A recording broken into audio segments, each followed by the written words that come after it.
Em nome do Pai, do Filho, do Espírito Santo. Amém. Caros irmãos e irmãs, depois de falarmos sobre os sinais do reino de Deus,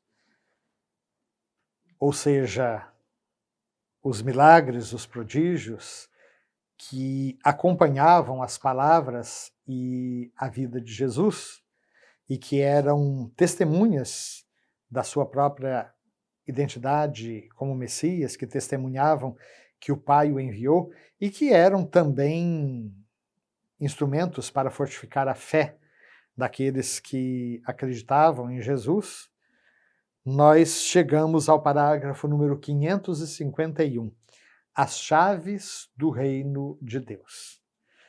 Desde o início de sua vida pública, Jesus escolhe homens, em número de 12, para estar com ele e para participar da sua missão.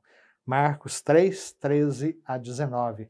Jesus chamou para si os que ele quis para estarem com ele e depois para enviá-los a pregar o evangelho com poder para expulsar demônios. Ou seja, Jesus lhes dá a participação na sua autoridade. Ele os enviou para anunciar o reino de Deus e curar. Lucas 9, 2. Permanecem eles para sempre associados ao reino de Cristo, pois Jesus dirige a igreja por meio deles.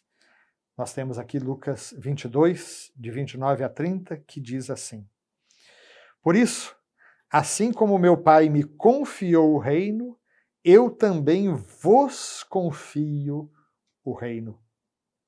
Havereis de comer e beber à minha mesa no meu reino, e vos sentareis em 12 tronos para julgar as 12 tribos de Israel.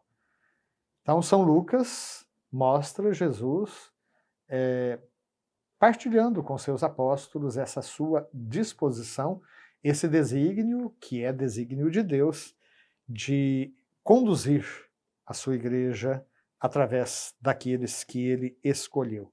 Assim como o Pai me confiou o reino, eu também vos confio o reino.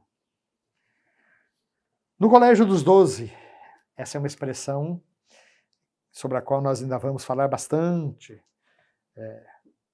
Colégio.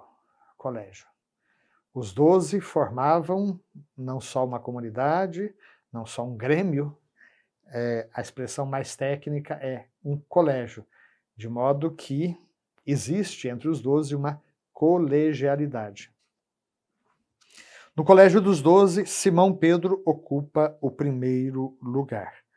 Marcos, isso está em várias passagens, né? Marcos 3, 16, 9, 2, Lucas 24, 34. Jesus confiou-lhe uma missão única, especial. Graças a uma revelação vinda do Pai, Pedro havia confessado: Tu és o Cristo, o Filho do Deus vivo. Mateus 16, 16.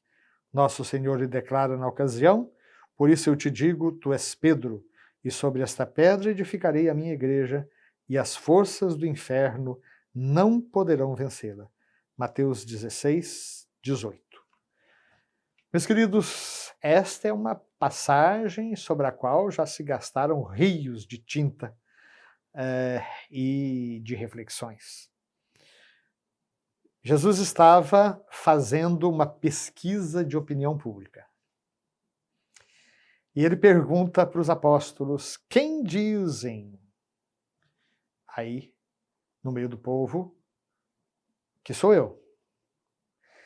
E os apóstolos vão dando as respostas. Uns falam que o senhor é Jeremias, outros falam que o senhor é Elias, outros falam que é um dos profetas, né?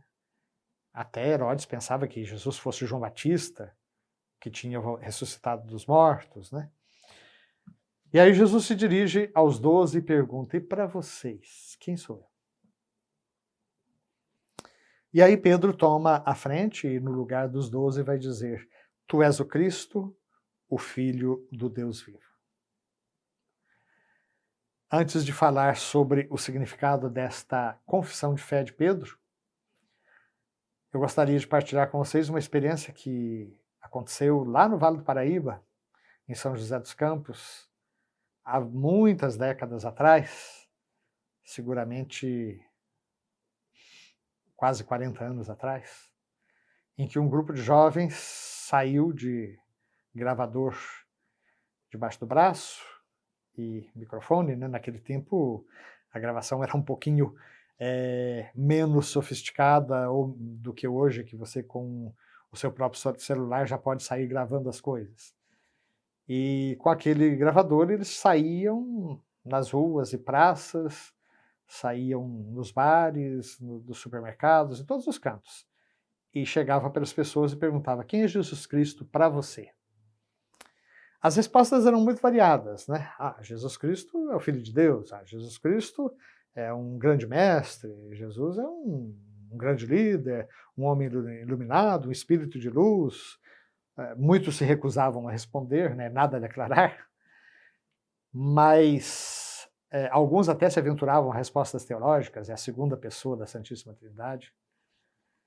Mas foram muito poucos os que responderam: Jesus é o meu Senhor e o meu Salvador.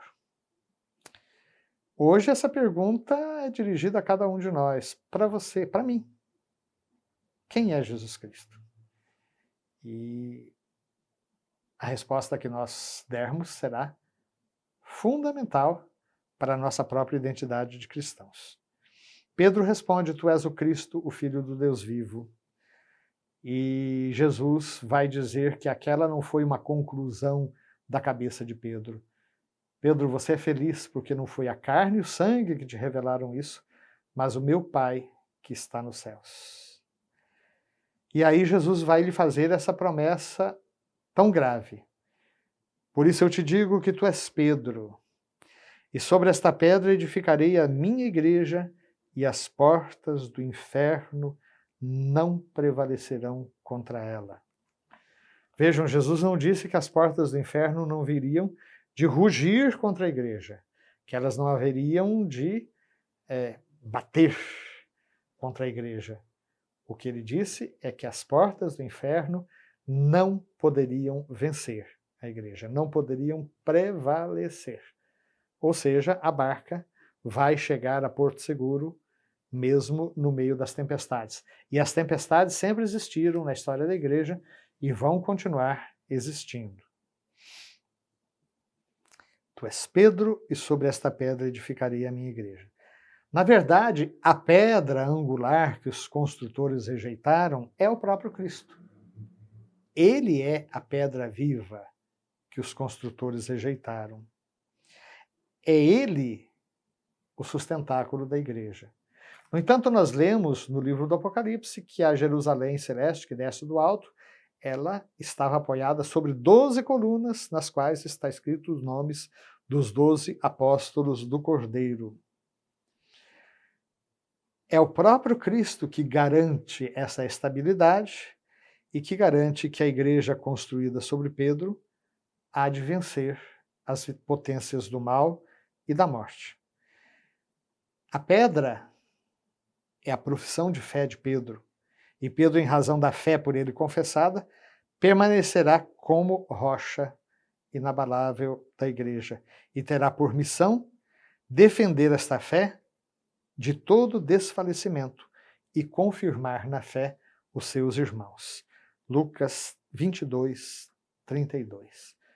Pedro, Pedro, eis que Satanás procurou vos peneirar como se peneira o trigo, mas eu roguei por ti, para que tu não desfaleças, e uma vez convertido, confirma na fé os teus irmãos. Esta é a missão de Pedro, cuja garantia está no próprio Cristo. Afinal de contas, ele é o esposo da igreja e foi ele que comprou a igreja com o preço do seu próprio sangue. Que o Senhor nos abençoe, nos livre de todo mal e nos conduza hoje e sempre à vida eterna. Amém.